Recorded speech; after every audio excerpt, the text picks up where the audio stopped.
شوفوا قطعت لكم حته كده علشان تشوفوا قد ايه هي ارتفاعها جميل ازاي، والصوص نازل جميل ازاي اهو. شكلها فظيع، وشايفين الارتفاع بتاعها قد ايه، وهشه ومفرغه.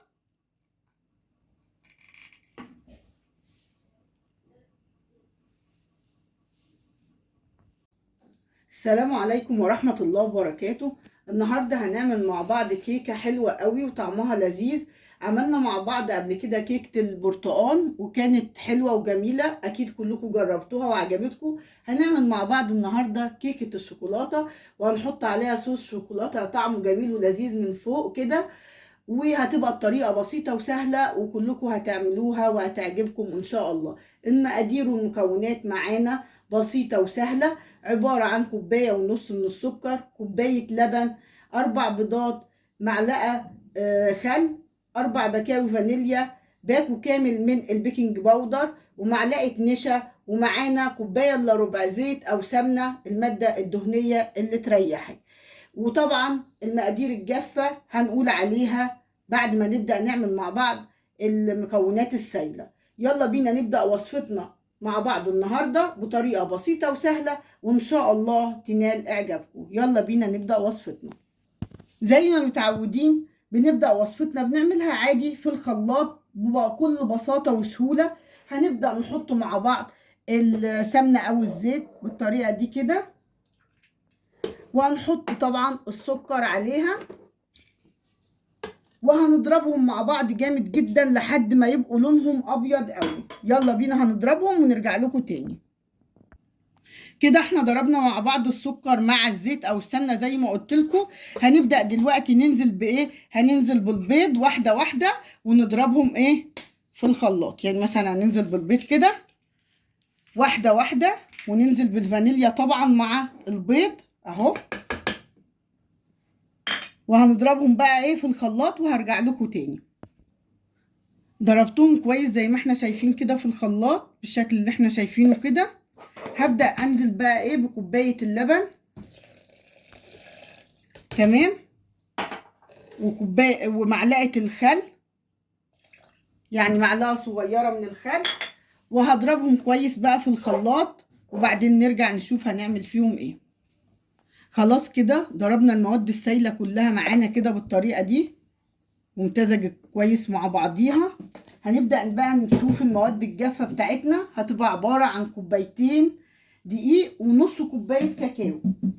يعني احنا في الطبيعي كنا نعمل كوبايتين ونص دقيق، هنحوش نص كوباية الدقيق ونحط مكانها نص كوباية كاكاو، ومعانا بيكنج باودر ومعلقة نشا.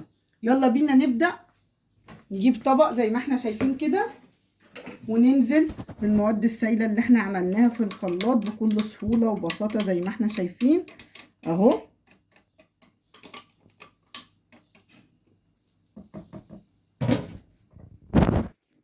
هنجيب المنخل كده، لازم ننخل الدقيق بتاعنا ونحط كوباية الدقيق. احنا بننخل الدقيق علشان يدخل له هواء. هننخل الدقيق بالطريقة اللي احنا شايفينها دي كده، ونحط الكاكاو برضو،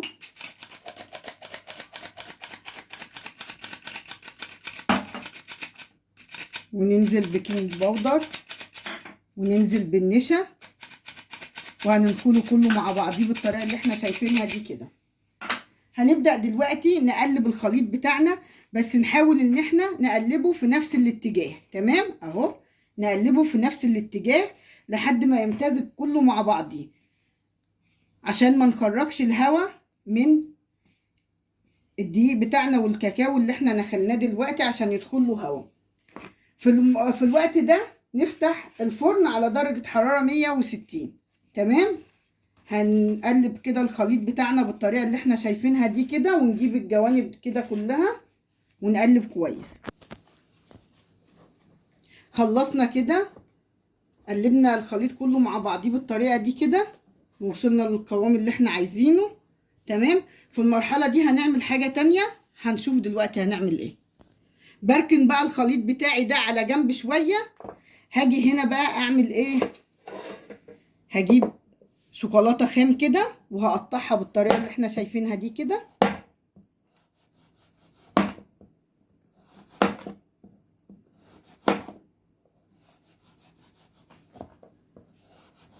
زي ما احنا شايفين كده. قطعنا الشوكولاته زي ما احنا شايفين بالطريقه دي كده. هنبدا نشوف بقى الخليط اللي احنا عاملينه، ننزل بالشوكولاته دي في الخليط بتاعنا. هتدي طعم حلو قوي وتست حلوه قوي للكيكه بتاعتنا لما هتدخل طبعا الفرن وتسيح بقى جوه الخليط بتاعنا ده، هيديها طعم جميل جدا. تمام. هنبدا دلوقتي نجيب الصينيه اللي هتدخل الفرن، ونبدا نشوف هنعمل فيها ايه. جبنا الصينيه هي اللي هتدخل معانا الفرن، وبنبطنها بالسمنه او بالزيت زي ما احنا حابين، والجوانب وكله بالطريقه دي اللي احنا شايفينها دي كده.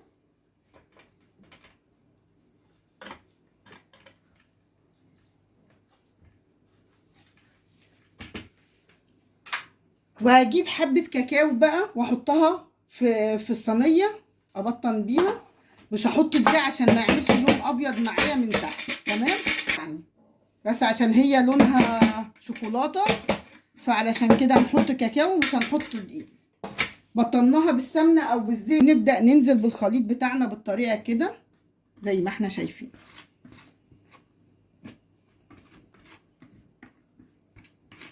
اهو هننزل بالخليط بتاعنا كله بالطريقه دي زي ما احنا شايفين كده. وطبعا زي ما اتفقنا احنا فاتحين الفرن على درجه حراره 160، يعني فاتحينه لينا مثلا 4 دقايق 5 دقايق كده، الفرن بس يسخن معانا. نزلنا بالخليط بتاعنا كله كده اهو، نخبطها عشان لو في فقاقيع هوا ولا حاجه تطلع اهو. تمام. نحطها في الفرن على درجه حراره 160 على الشبكه، وبعد 30 دقيقه ابدا بقى افتح عليها واعمل لها تيست. بس طول نص ساعه اللي هم ال 30 دقيقه دي ما افتحش الفرن عليها خالص علشان ما تهبطش مني. هحطها 30 دقيقه وبعدين افتح عليها اعمل لها تيست بالخله، اشوفها اخبارها ايه. وبعد كده لو لقيتها محتاجه ان هي تدخل يعني تستوي شويه تاني اسيبها، ولو لقيتها استوت خلاص. وهي عامة بتاخد معانا من 30 ل 40 دقيقة في الفرن على درجة حرارة 160 زي ما اتفقنا. وطبعا نحطها على الشبكة، ما نحطهاش على الصاج علشان ما تتحرقش منا. هنحطها في الفرن وبعدين لما تستوي نرجع نشوف هنعمل فيها ايه. وطبعا احنا عملنا مع بعض المرة اللي فاتت صوص الشوكولاتة، ونزلت لكم بالمقادير بتاعته، وطبعا شفتوه قد ايه هو جميل وسهل وبسيط. طبعا ده اللي هنحطه على وش الكيك بتاعنا.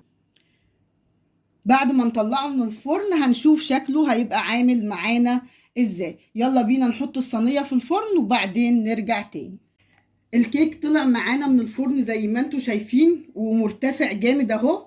وشايفين الشكل الحلو دي الشوكولاته اللي احنا حطيناها في وسط العجين واحنا بنعمل، وكمان في الاكل هتديكي طعم حلو قوي وتست جامد. اهو شايفين اهي، حطينا يعني عصايه الشيش او خله نحطها كده في النص بنعمل تيست ليها كده اهو. تطلع معانا نضيفه اهي، يبقى كده هي استوت. طبعا ما ينفعش نحط اي صوص او اي حاجه وهي سخنه بالشكل ده، لازم نسيبها لحد ما تبرد تماما. احنا دلوقتي هنسيبها لحد ما تبرد تماما وبعدين نرجع نشوف هنعمل فيها ايه. دلوقتي الكيك بتاعنا برد زي ما احنا شايفين كده. هجيب بقى الخله كده وابدا اخرم كده على قد ما اقدر اهو بالطريقه دي زي ما احنا شايفين بالشكل ده كده في كل الاماكن.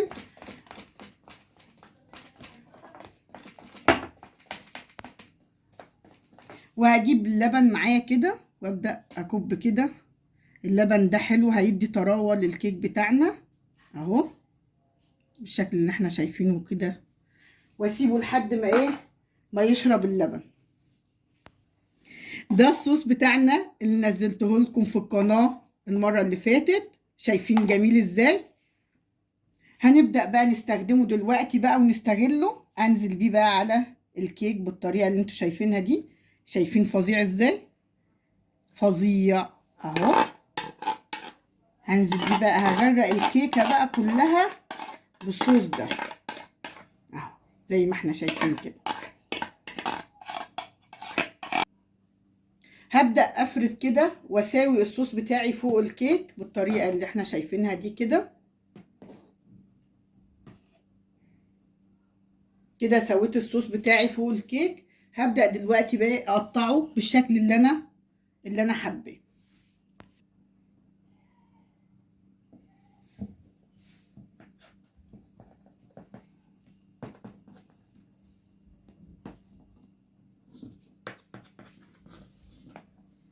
هكمل تقطيعه وبعدين ارجع لكم تاني.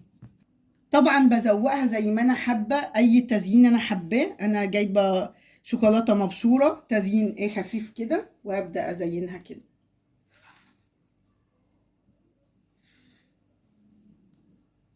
في كذا تزيين ممكن تعمليه، يعني اللي انت حباه. برضو التزيين ده يرجع لك انت.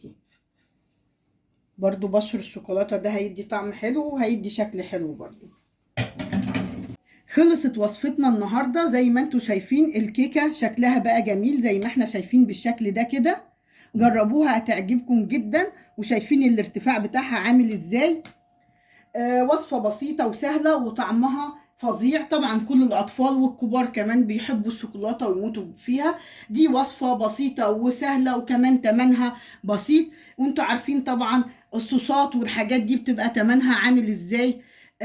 دي تمنها معقول وعلى قد ايدينا وهتعجبكم طعمها. اتمنى ان وصفتي النهارده تكون عجبتكم. وما تنسونيش بقى باللايك والشير والاشتراك في القناه وتفعيل زر الجرس عشان يوصلكم كل جديد. وشكرا لحسن استماعكم، والسلام عليكم ورحمة الله وبركاته.